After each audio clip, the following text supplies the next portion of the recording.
We join me in prayer. Let the words of my mouth and the meditations of our hearts be acceptable in your sight, O Lord, our rock and our Redeemer. Amen.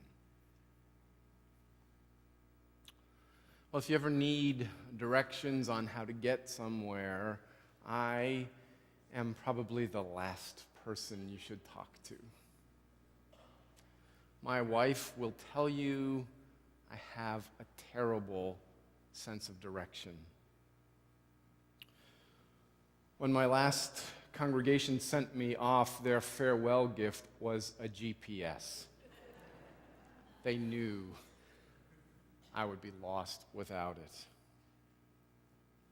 The first time I took Emily Joy with me to North Point Woods, roughly 3 blocks from the church, I made a wrong turn coming out of the parking lot on my way back and ended up at St. Mary's Lake instead of here at church. It did wonders to inspire her confidence in my leadership. Because I have a terrible sense of direction, once I learn how to go somewhere, I take the exact same route every time. Once I know the way, I never deviate. I may not be able to tell you how to get there, but I know the way. I may not be able to name the streets, but I know the landmarks. I know the traffic patterns at different times of the day. I know how long it will take me to get there. I know one way to get to most of the places I need to be. So if a detour ever comes up, I instantly break out in a sweat. What if they don't have signs up directing me back to the road I need to get on? Or what if I miss one of those signs and end up in the middle of nowhere without a clue on how to get back? Or what if the detour bypasses the very place that I need to get to? When the one way I know is blocked, I panic. So the journey of the magi that we heard about today from Matthew's gospel is something of an enigma to me. My GPS does a wonderful job telling me exactly how to get from where I am to where I need to be. Even before I start the trip, it has the entire route planned for me. Every turn that I need to take is calculated. Before I even start moving, it tells me how far it is in miles, how long it will take me to travel in minutes and hours, and it will estimate the anticipated time of my arrival.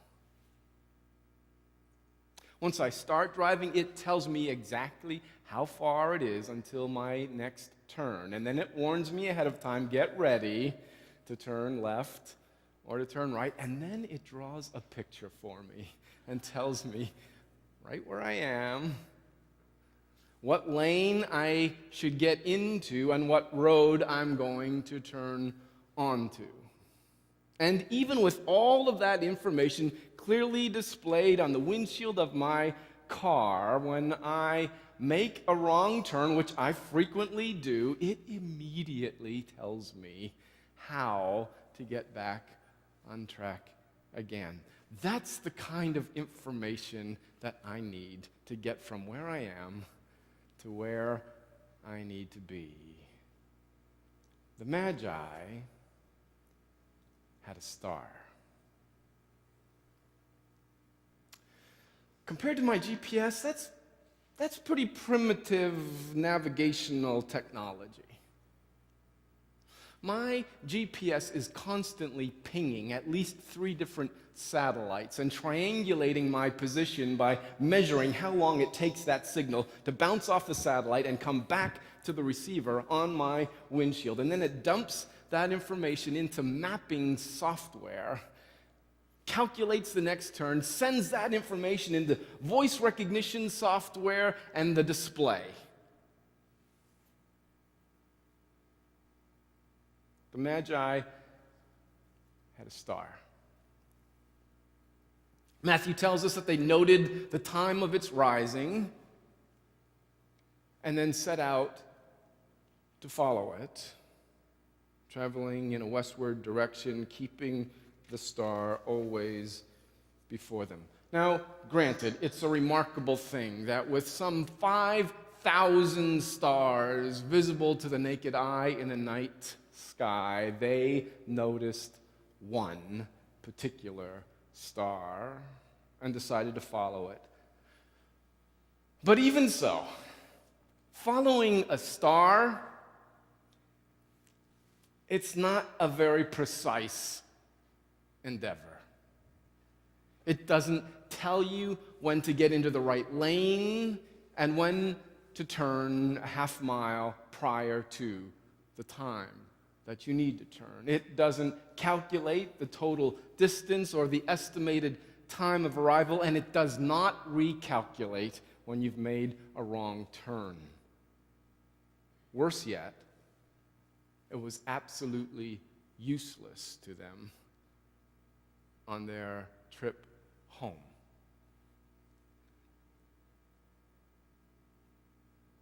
The star didn't reverse direction and lead them back home after they made their visit to Bethlehem, paid homage to the Christ child, and presented their gifts. And they couldn't rely on any of the recognizable landmarks they'd seen on their way to Bethlehem, since Matthew tells us that they were warned in a dream not to return to Herod, and so they went home by another way. In other words, Matthew tells us that in its infancy, Christianity was preserved by a detour.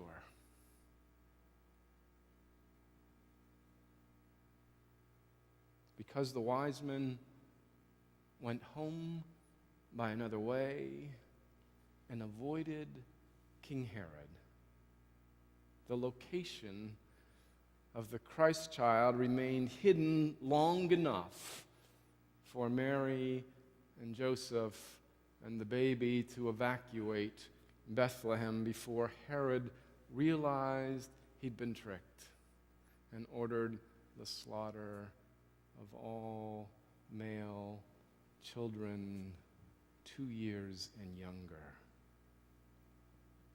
Because the wise men went home by another way, the life of the infant Jesus was preserved, and the Holy Family found refuge in Egypt, where they remained until King Herod was dead. Christianity was preserved by a detour. The very thing that makes me panic is credited with keeping Christianity alive. So what if we took this story that Matthew tells us to heart? What if the journey of the Magi became a guiding metaphor for us as people of faith? What if we committed ourselves as a community of faith to living with the awareness that there is always another way home?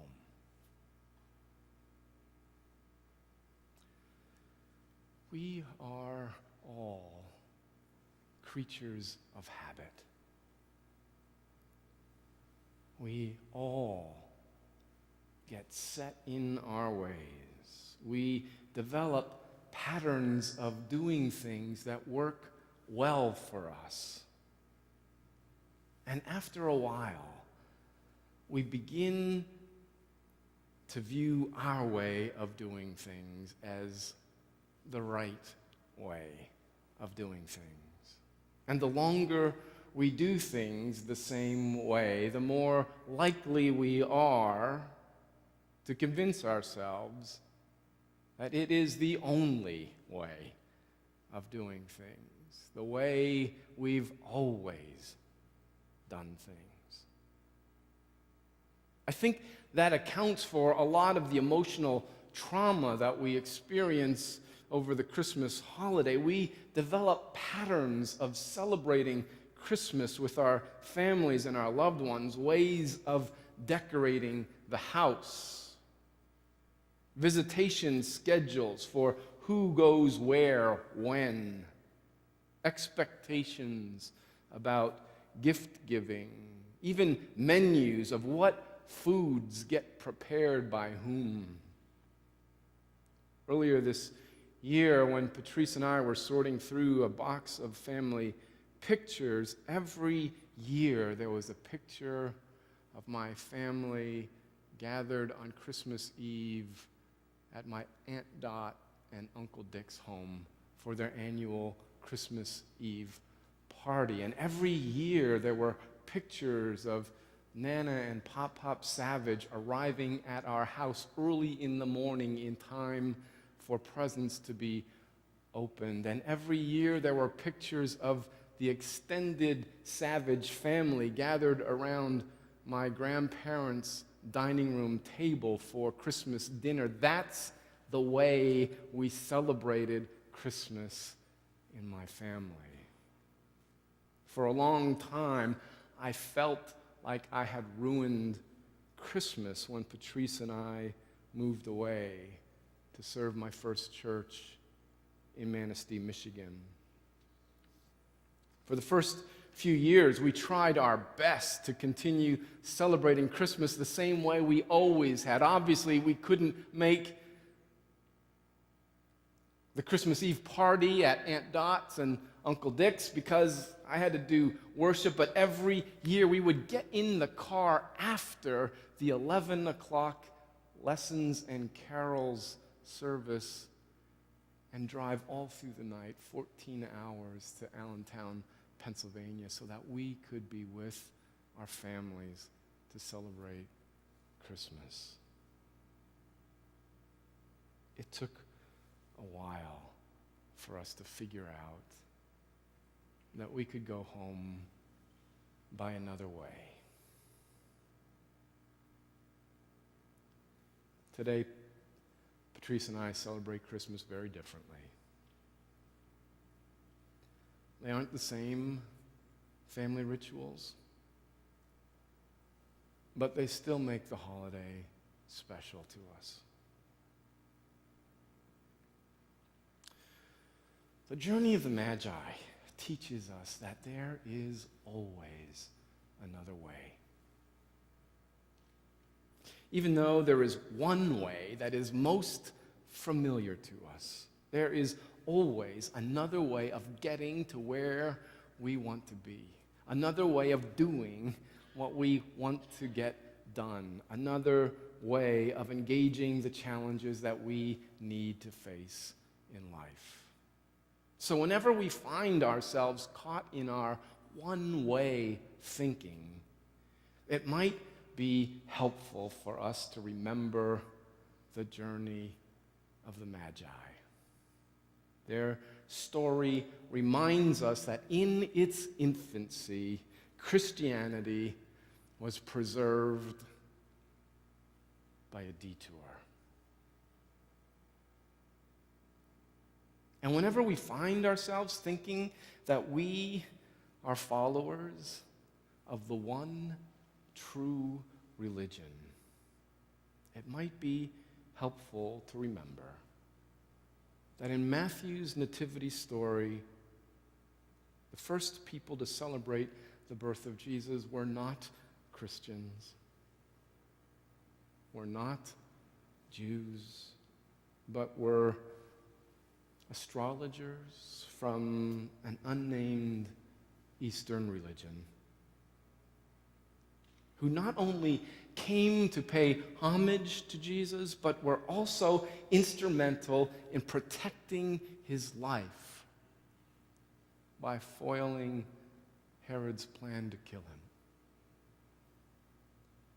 Matthew tells us that our faith was preserved by the intervention of foreigners who worshiped God by another name. Today we have a deep mistrust of other cultures and other religions. Ever since 9/11, we've associated different with dangerous. Islam, in particular, feels extremely threatening to us. We've heard all about Muslim plans to take over the world, slaughtering infidels, imposing Sharia law on everyone. Our perceptions of Islam have been defined by news stories of radical fundamentalists beheading Westerners, slaughtering school children, banishing anyone who doesn't share their interpretation of the Quran. But fundamentalism exists in every religion, including Christianity. And rather than rejecting all of Islam, we would do well to become as curious as the magi, seeking out the truth that God reveals in traditions other than our own. This year, during the season of Lent, we'll have a chance to do just that here at First Congregational Church as we learn the tenets of Islam during a new study series called The Jesus Fatwa, Loving Your Muslim Neighbor. Our one-way thinking always gets us into trouble. Whenever we insist that there is only one right way of doing things, one right perspective, one right interpretation, one right system of beliefs, it is probably time for us to look up from that tiny GPS display screen that we've been following and notice the vastness of the universe stretching before us with infinite possibilities. Maybe gazing at stars in the night sky isn't such a primitive navigational system after all. As we move forward into the new year, may the journey of the Magi remind us that there is always another way home. Amen.